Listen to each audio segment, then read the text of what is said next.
Machine design में अब तक हमने फ्लेज कपलिंग का डिज़ाइन प्रोसीजर देख लिया था, ठीक है। यही लास्ट टॉपिक था आपके डिज़ाइन ऑफ कपलिंग में, क्योंकि एक था आपका वो मफ कपलिंग जो हमने बता दिया और दूसरा था फ्लेंज कपलिंग और उसकी उपयोगिताएं, ये सब चीज़ें हमने बताया, नेसेसिटी वगैरह, अंतर, लाभ, हानि, ठीक है। और वो आपको नोट्स में भी मिल जाएगा। अब जो है इस पर कुछ न्यूमेरिकल करवा देते हैं। तो न्यूमेरिकल हम पहले बोल रहे हैं, आप लोग कापी पेन लेके बैठिएगा, उसको लिखिएगा पहले, उसके बाद जो है हम बताएंगे। तो हम बोल रहे हैं कि एक 25 न्यूटन बल आघूर्ण को पारेषित करने के लिए, यानी 25 न्यूटन टार्क है, ठीक है ना, बल आघूर्ण है, बल आघूर्ण को हिंदी में टार्क बोलते हैं, को पारेषित करने के लिए दो शाफ्टों को फ्लेंज कपलिंग द्वारा जोड़ा गया है। तो दो शाफ्ट फ्लेंज कपलिंग द्वारा जोड़े गए हैं, जिनसे कितना टार्क ट्रांसमिट हो रहा है, पारेषित मतलब ट्रांसमिट, वो 25 न्यूटन मीटर हो रहा है, ठीक है। फ्लेंज कपलिंग को 4 बोल्टों द्वारा 30 mm की त्रिज्या पर कसा गया है, ठीक है। फ्लेंज कपलिंग को किस पर कसा गया है? 4 बोल्ट द्वारा कसा गया है और 30 mm की त्रिज्या पर कसा गया है, ठीक है ना। यानी जो पिच सर्कल डायामीटर है वो इसका दुगुना है, ठीक है ना, 60 है, ठीक है। और क्या कह रहा है? यदि अनुमेय अपरूपण प्रतिबल 30 न्यूटन पर mm स्क्वायर हो तो बोल्टों का माप ज्ञात कीजिए। तो पूरा एक बार बोल देते हैं कि 25 न्यूटन मीटर बल आघूर्ण, 25 न्यूटन मीटर बल आघूर्ण यानी टार्क को पारेषित करने के लिए दो शाफ्टों को फ्लेंज कपलिंग द्वारा जोड़ा गया है।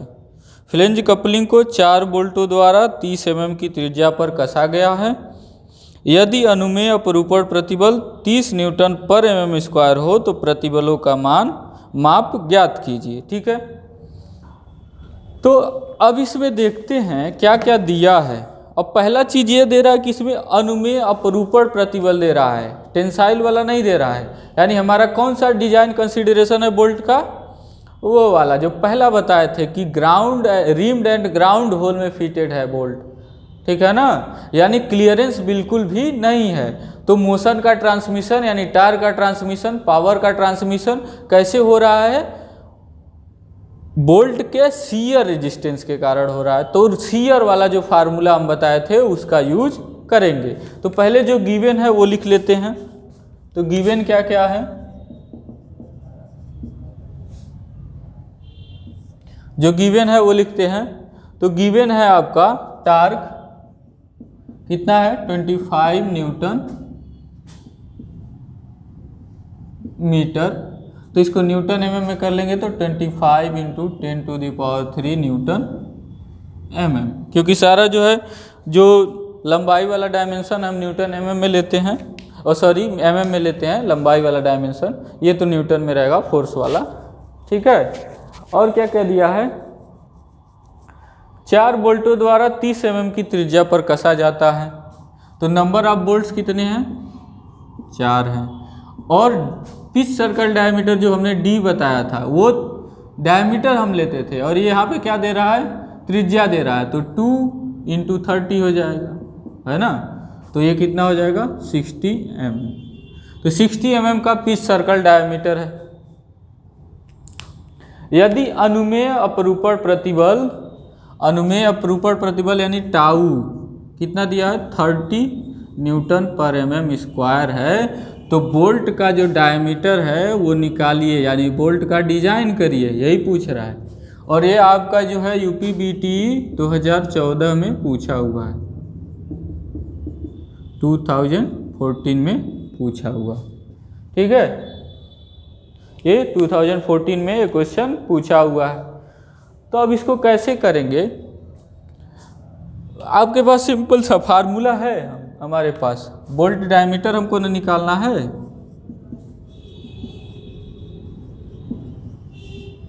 बोल्ट डायमीटर निकालना है। तो याद करिए फार्मूला हमने क्या बताया था?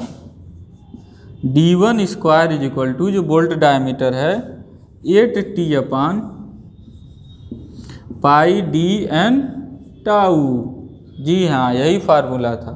तो जैसे ही आप रखेंगे इस फार्मूले पे सारा मान, अब सारे मान हमको पता है 8 इंटू टी कितना है 25 इंटू 10⁻³ अपान पाई, डी का वैल्यू कितना है 60 इंटू टाउ का मान कितना है 30। जब इसको आप सॉल्व करेंगे, ठीक है, तो सॉल्व करने के बाद d1 स्क्वायर आएगा। ये जो भी आ रहा है, मान लीजिए जो भी मान आया, इसको सॉल्व करने के बाद आया तो वो d1 स्क्वायर होगा। तो फिर इसका स्क्वायर रूट ले लेंगे तो हमारा क्या मिल जाएगा, d1 मिल जाएगा। और यहाँ से मान हमको मिल जाएगा d1, और आंसर में दिया है 2.97 mm। तो इतने डायमीटर का तो बनाएंगे नहीं, तो हम ले लेंगे अप्रॉक्सीमेटली ये 2.97 mm। आप आंसर में ये भी लिख सकते हैं, उसमें कोई दिक्कत नहीं है, लेकिन हम एज्यूम कर लेते हैं कि d1 जो है इतना हो जाएगा, 3 mm हो जाएगा। ठीक है, 3 mm हो गया। तो इस तरह से हमने बोल्ट का जो है डायमीटर डिजाइन कर लिया। अब फ्लेंज का डिजाइन क्या है कि फ्लेंज का डिजाइन इसलिए नहीं हम करवा रहे हैं और इसमें आपको देता नहीं है, क्योंकि फ्लेंज क्या होता है, वो पहले से ही खरीदा हुआ आता है, ठीक है ना। तो उसमें जो है पहले ही टेस्टिंग हो चुकी होती है, लेकिन अगर केस स्टडी बताने जाएंगे तो उसमें कराया जाएगा, ठीक है। तो किसी बच्चे को अगर मन है केस स्टडी पढ़ने का, कि मतलब पूरा डिजाइन प्रोसीजर हर एक चीज़ जैसे DH DO, तो वो जो है ग्रुप में कमेंट करेगा, ठीक है ना। उसमें ग्रुप में जो है बताएगा, तो हम जो है कोई उपाय करेंगे बताने का, ठीक है। या तो नया वीडियो बना के, या फिर अगर उसको सूटेबल होगा कि अगर हम जो है कोई सॉल्यूशन भेज के आप बात करके कर पाएंगे तो वैसे भी हो जाएगा, ठीक है। तो ये एक और देख लेते हैं, एक और क्वेश्चन हम पढ़ते हैं।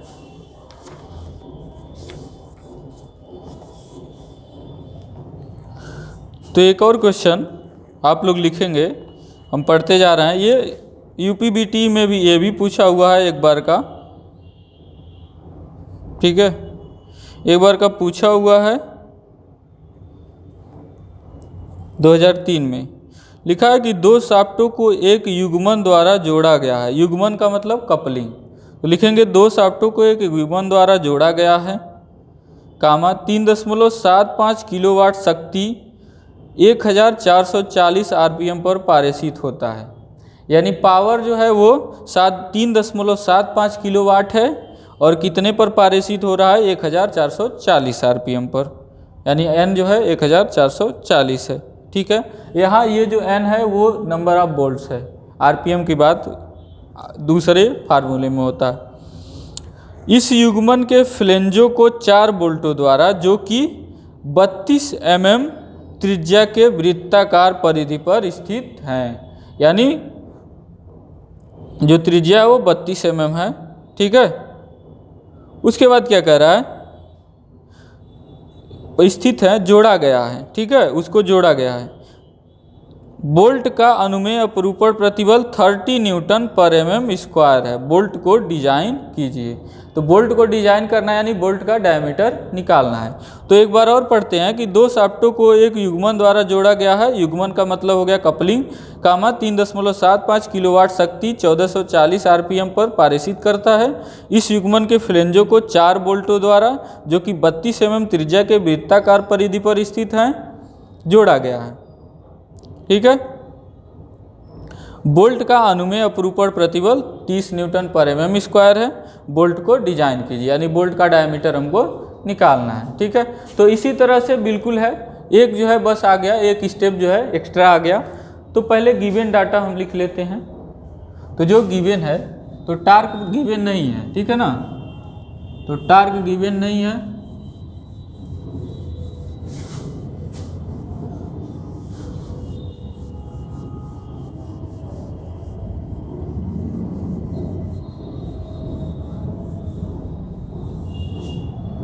क्या क्या गिवन है। पावर जो है 3.75 किलोवाट, पावर गिवन है 3.75 किलोवाट। N कितना है 1440 RPM, ये सब गिवन है। तो यहाँ से हम टार्क निकाल लेंगे। तो टार्क के लिए फार्मूला क्या होता है, 60 इंटू 10⁶ इंटू P/2πN, यही तो बताए थे। तो यहाँ से क्या हो गया, ट्रांसमिटेड टार्क हमने निकाल लिया, ट्रांसमिटेड टार्क यानी इतना बल आघूर्ण पारित हो रहा है, ठीक है ना।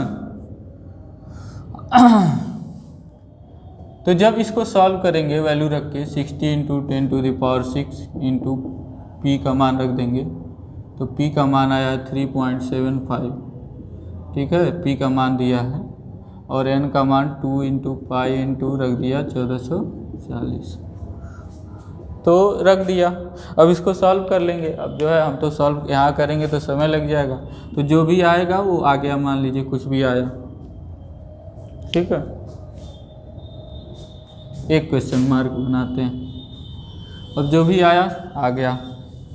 अब आगे बढ़ेंगे तो हमको अब टार्क मिल गया है, ठीक है ना, और जो चीज़ें गिवन थी वो भी लिख लेना चाहिए था हमको ऊपर ही, और भी चीज़ें जो गिवन है, ठीक है। आप जो है गिवन पूरा लिखने के बाद ये स्टेप करिएगा, हम लिख देते हैं, अब जो है हमसे भूल हो गया। तो क्या क्या बोल्ट 4 दिए हैं, और जो डायमीटर है वो डायमीटर नहीं दिया है, त्रिज्या दिया है 32 mm का त्रिज्या पर, तो डायमीटर क्या हो जाएगा, उसका दुगुना हो जाएगा। तो n जो दिया है 4 बोल्ट दिए हैं, और ये 32 mm त्रिज्या, तो 32 × 2 क्या हो जाएगा, डायमीटर हो जाएगा, तो 64 mm डायमीटर हो जाएगा, ठीक है। और टाउ कितना दे रहा है, टाउ भी 30 ही दे रहा है, टाउ भी 30 Nm/mm² दे रहा है, ठीक।